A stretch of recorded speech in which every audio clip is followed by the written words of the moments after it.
सभी का स्वागत करती हूं। चलिए शुरुआत करते हैं कुछ देश दुनिया की खबरों से। पीरपैंती विधानसभा के विधायक इंजीनियर ललन कुमार के द्वारा प्रेस कॉन्फ्रेंस कर बोले, केंद्रीय मंत्रिमंडल के द्वारा 5 वर्षों में 5 करोड़ से अधिक अनुसूचित जाति के मैट्रिकोत्तर के छात्र को छात्राओं को रूपांतरण परिवर्तन के साथ अनुमोदित की है ताकि उच्चतर शिक्षा को सफलतापूर्वक कर सके। ऐसे कई प्रकार की अनुसूचित जातियों से जुड़े कार्य हैं जिस पर सरकार की नज़र रहेगी ताकि दबे कुचले समाज से ऊपर उठ सके। इस मौके पर विधायक प्रतिनिधि ऋषिकेश सिंह, जदयू प्रखंड अध्यक्ष विवेकानंद गुप्ता, मुन्ना चौधरी और कई लोग उपस्थित थे। जिला ब्यूरो संवाददाता नवीन कुमार की रिपोर्ट। अगले 5 वर्ष के लिए शेड्यूल कास्ट यानी अनुसूचित जाति के शैक्षणिक सशक्तिकरण के लिए एक बड़ी योजना बनाई और इस योजना में अनुसूचित जाति के वैसे छात्रों को सीधा लाभ पहुंचाने का योजना है जो मैट्रिक पास कर चुके, मैट्रिकोत्तर हैं, छात्रवृत्ति उनको मिलेगी। इसको PMSSC कहा गया है, इसको शॉर्ट पे दिया है। और पीरपैंती में आज ये प्रेस वार्ता हो रही है। पार्टी पूरे देश में ये विधानसभा स्तर पर प्रेस वार्ता कर रही है अपने माननीय विधायकों के माध्यम से या जहां विधायक नहीं है पार्टी पदाधिकारियों के माध्यम से, ताकि इस महत्वपूर्ण योजना का प्रचार प्रसार ग्रास रूट तक जा सके, लाभार्थियों तक पहुंच सके। और इस केंद्र प्रायोजित स्कीम बड़े और रूपांतरात्मक परिवर्तनों के साथ अनुमोदित की गई ताकि अनुसूचित समाज के बच्चे अपने उच्चतर शिक्षा को सफलतापूर्वक पूरा कर सकें। इस स्कीम में बताया आपको हमने पहले कि यह स्कीम कक्षा 11 से शुरू होने वाले सभी पाठ्यक्रमों में इसका लगभग 60,000 छात्रवृत्तियां हैं। और जैसा कि 2013 और 14 में सकल नामांकन का अनुपात जो था ये 17.1% था 2013-14 में। वो क्या कर, लेकिन यह बढ़ करके 2018-19 में वो क्या कर रहा है 23% हो गया है। ऐसी बात नहीं है, यह योजना यह नई है, यह स्वतंत्रता पूर्व से चली आ रही दिया हुआ है। 1944 से यह योजना अस्तित्व में है, लेकिन इस योजना को फाइल में ही रखा गया, इसको जमीन पर उतारा नहीं गया, जिस वजह से इसका अधिकाधिक लाभ अनुसूचित वर्ग के छात्रों को नहीं मिल पाया। अभी तक जो हम लोग देख रहे थे एक सर्टेन अमाउंट अनुसूचित जाति के छात्रों को दी जाती थी, कितना छात्रवृत्ति होगा। लेकिन इसमें एक नया ये है कि छात्रों को जो है किसी स्वतंत्र एजेंसी से, कोई थर्ड एजेंसी उसका मूल्यांकन करेगी, समीक्षा करेगी, मूल्यांकन होगा, अर्धवार्षिक रिपोर्ट डालेगा। अब एक कोई ये है कि 6 महीना बाद ही रिपोर्ट आ जाएगा। अभी तक क्या है, अगर सब ठीक ठाक चल रहा है, जो हमारा लक्ष्य है, लक्ष्य के अनुसार काम हो रहा है, ठीक है, नहीं तो और भी उसको बढ़ाने के लिए, जो भी उसको प्रेरित करने के लिए और भी जो सहयोग की जरूरत हो पड़ेगी। और इसकी निगरानी, अब तक जो ऐसे स्कीमों की निगरानी नहीं होती। तो कुल मिलाकर जो है कि दलितों के लिए ये खास करके शेड्यूल कास्ट और बाबा साहब अम्बेडकर ने जो मूल मंत्र दिया, शिक्षित बनो, संगठित हो और संघर्ष करो। तो संगठित तो होंगे जब शिक्षित रहेंगे, अपने हक अधिकार को जाने, और संघर्ष करने के लिए संगठित होना जरूरी है। संगठित होने के लिए शिक्षित होना जरूरी है। तो हमारे परम आदरणीय माननीय प्रधानमंत्री श्री नरेंद्र मोदी जी उनके कैबिनेट में जो बाबा साहब के आज में के दिन में वो सच्चे अनुयायी हैं, सबसे सच्चे अम्बेडकरवादी हैं, सबसे अच्छे मैंने राष्ट्रभक्त हैं। उन्होंने बाबा साहब की जो मंत्र है, मूल मंत्र, अब तक तो विभिन्न पार्टी के लोगों ने बाबा साहब के इस मंत्र को भजाया है, शिक्षित बनो, संगठित हो, संघर्ष करो, लोगों को खूनी क्रांति के लिए उस्काया, लोगों को बैकवर्ड फॉरवर्ड हिंदू मुस्लिम के लिए, ब्राह्मण क्षत्रिय के लिए उस्काया, लेकिन किसी ने एजुकेट करने के लिए इस तरह का ये नहीं किया। लेकिन हम लोग बाबा साहब के सच्चे सिपाही हैं, संविधान का कद्र करते हैं। तो नरेंद्र मोदी जी ने, हमारी सरकार ने, नीतीश कुमार जी की सरकार ने, सब लोगों ने मिल करके बाबा साहब के जो शिक्षित बनो, संगठित और संघर्ष करो के मंत्र को सुदृढ़ करने के लिए, शिक्षा के सशक्तिकरण के लिए। अब बात एजुकेशन की नहीं हो रही है, बात साक्षर की नहीं हो रही है, बात जो है ना वो प्राइमरी और हायर एजुकेशन की बात नहीं हो रही है। हम लोग क्वालिटी एजुकेशन की बात करें ताकि शेड्यूल कास्ट समाज के लोग, अनुसूचित समाज के लोग भी वो क्वालिटी एजुकेशन पा करके दुनिया के साथ, इस डिजिटल एज में, इस ग्लोबल दुनिया में, दुनिया के साथ कदम से कदम मिलाकर चल सके, मुख्य धारा में आ सके और क्षेत्र के सर्वांगीण, देश के सर्वांगीण विकास से काम से कर सके।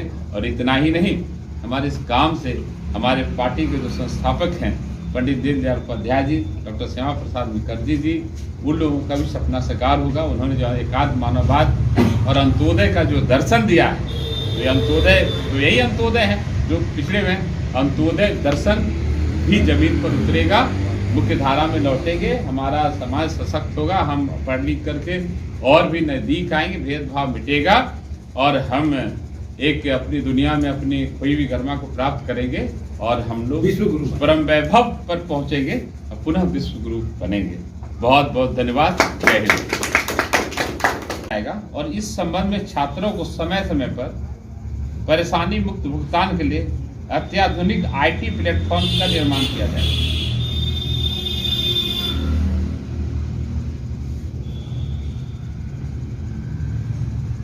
मंत्रिमंडल ने कुल इस पर उन्हें 59,048 करोड़ रुपया आवंटित किए थे। 59,000 हाँ 59,048 करोड़ रुपया आवंटित किए, अनुमोदित किया है, जिसमें से कि केंद्र सरकार 60% राशि देगी, जो 35,534 करोड़ होगी और शेष राशि जो है राज्य सरकारों द्वारा खर्च की जाएगी। 60% केंद्र देगी, 40% राज्य सरकार। इसका व्यय करेगी 60% केंद्र सरकार और 40% स्टेट करेगी। ये करना है, राशि आवंटित हो गई। राशि आवंटित। यह स्कीम सुदृढ़ सुरक्षा उपायों के साथ ऑनलाइन प्लेटफॉर्म से संचालित किया जाएगा, ठीक है, जिससे पारदर्शिता, जवाबदेही, कार्यक्षमता तथा बिना विलंब के समय बस सहायता सुनिश्चित होगी। सारा ट्रांसपेरेंसी रहेगी, सारा चीज ये IT के ये पर रहेगा। समय पर भुगतान छात्रों को अपनी पढ़ाई पर ध्यान केंद्रित करने में मदद करेगी। जो समय पर ये होगा भुगतान होगा, पैसे के फिर में बेचारा रह जाएगा, उसका पढ़ाई कब? हाँ तो ऑनलाइन होगा, इसलिए समय पर होगा उसको ताकि समय पर उसको भुगतान हो, ताकि अपना पढ़ाई केंद्र कर सके, केंद्रित कर सके। 134 करोड़ रुपये होंगे और केंद्रीय हिस्सा जो 2017-18 से 2019-20 के दौरान सालाना 100 करोड़ रुपये का औसत था, जो केंद्रीय अब तक जो है इसके पहले 100 करोड़ था। अगले 5 वर्षों में सालाना इसको जो है 6,000 करोड़ रुपया औसत जाएगा। लगता है कि जितना मिलता होगा वो भी खर्चा नहीं होता। 1100 करोड़ रुपया था, इसको कर दिया गया 6,000 करोड़, और वो भी सरेंडर होता था वापस। 6,000 करोड़ रुपया काफी अपने आप में बड़ी राशि, बहुत बड़ी है। ड्रॉप आउट दरों को कम करने में मदद मिलेगी। जो ड्रॉप आउट होता है, मैट्रिक के बाद पढ़ता नहीं था, मदद होगी। और छात्रों को बिना किसी समस्या का अपनी शिक्षा को पूरी करने में मदद मिलेगी। इस योजना के माध्यम से उन्नत किए गए विभिन्न पाठ्यक्रम, कौशल भी छात्रों को उसकी पारिवारिक स्थिति, आय में सुधार करने में मदद करेंगे। सुधार के लिए उच्च पाठ्यक्रमों में गुणवत्तापूर्ण शिक्षा पर ध्यान केंद्रित किया जाए। अब क्वालिटी एजुकेशन कि हायर एजुकेशन का जमाना, एक समय था कि लोग मिडिल प्राइमरी थे तो भी सरकारी जॉब में आ जाते थे। एक समय था कि जाहिल ऑफिसर हुआ करते थे में। अब हायर एजुकेशन से निकल करके डिजिटल इंडिया है, डिजिटल युग है, अब ग्लोबल हम ग्लोबलाइज हो गए हैं, तो यहाँ क्वालिटी एजुकेशन की बात है। तो ऐसी इस योजना अगर अपने उस शैक्षणिक सशक्तिकरण के लिए, एजुकेशनल एम्पावरमेंट के लिए कहीं ट्यूशन लेते हैं, उनका ट्यूशन फी भी उसमें इंक्लूड होगा। मासिक रख रखाव भत्ता है और भी कुछ तरह का उनका मंथली एक्सपेंसेस आते हैं, वो रखा जाएगा। और सबसे बड़ी बात तो आप लोगों के संज्ञान में होगा, से बाकी शोध वगैरह या और कुछ जैसे कि फाइल तैयार करना, नोट्स तैयार करना, कुछ टाइपिंग वगैरह का जो खर्च आता था, प्रिंटिंग का खर्च आता था, नहीं इसमें है, लैपटॉप भी है, लेकिन जो टाइपिंग वगैरह का जो खर्च आता था तो वो सब इसमें इंक्लूड है। ये उनको ये सब भी जोड़ करके दिया जाएगा। और इसमें अभियान चला करके सबसे गरीब घरों के छात्रों के नामांकन हो, उनका इसका लाभ मिले, इसके लिए अभियान चलाया जाए। जो जागरूक हैं, जो मीडिया सोशल मीडिया से जुड़े हुए हैं, वो तो सीधा लाभ ले लेंगे, लेकिन जो लोग सुदूर देहातों में रहते हैं और उनको इस योजना की जानकारी नहीं है, इसके लिए भी अभियान चला करके उनको इसका लाभ पहुंचाया जाएगा। जैसे इन घरों से 10वीं कक्षा में पढ़ाई छोड़ने वाले छात्रों को प्राथमिकता दी जाएगी।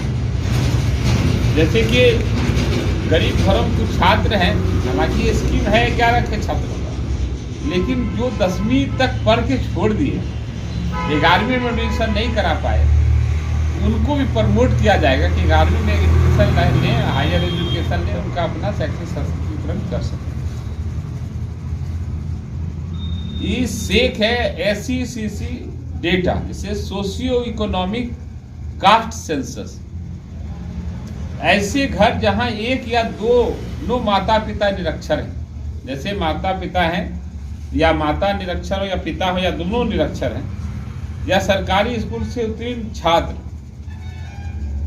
के आधार पर ऐसे छात्रों को शामिल करने के लिए सभी राज्यों, केंद्र शासित प्रदेशों द्वारा विशेष अभियान चलाया जाएगा। इसका क्लियर है कि जिनके माता पिता निरक्षर हैं या माता निरक्षर है, पिता साक्षर है या दोनों हैं, कोई है, उन लोगों को प्राथमिकता के तौर पर भी उसको ये किया जाएगा। अगले 5 वर्षों में लगभग 1.36 करोड़ सबसे गरीब छात्रों को छात्रवृत्ति दी जाएगी।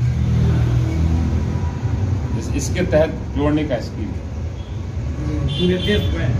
हाँ, अपने बिहार में कितने? हाँ, अपने बिहार में कितने? अपने उस पर आ रहे हैं, आपको बता। ये इसको देना है, मतलब स्टेट पर ही देना है इसको जाने। बिहार में भी हम उस पर आ रहे हैं, बता रहे हैं। ये 5 वर्षों में इसकी प्रति वर्ष का टारगेट है, मैंने हर साल का 5 साल तक ये स्कीम चलेगी। हर साल मैंने 1,36,00,000 छात्रों को जोड़ना है, हर साल इसमें करना है पूरे देश में। और अगले 4 वर्षों में लगभग 4 करोड़ छात्रों को इस योजना का लाभ मिल जाएगा। 4 वर्षों में 4 करोड़ छात्रों को योजना का लाभ मिल जाएगा। सबसे पहले खबरें देखने के लिए हमारे चैनल को सब्सक्राइब करें और लाइक करें।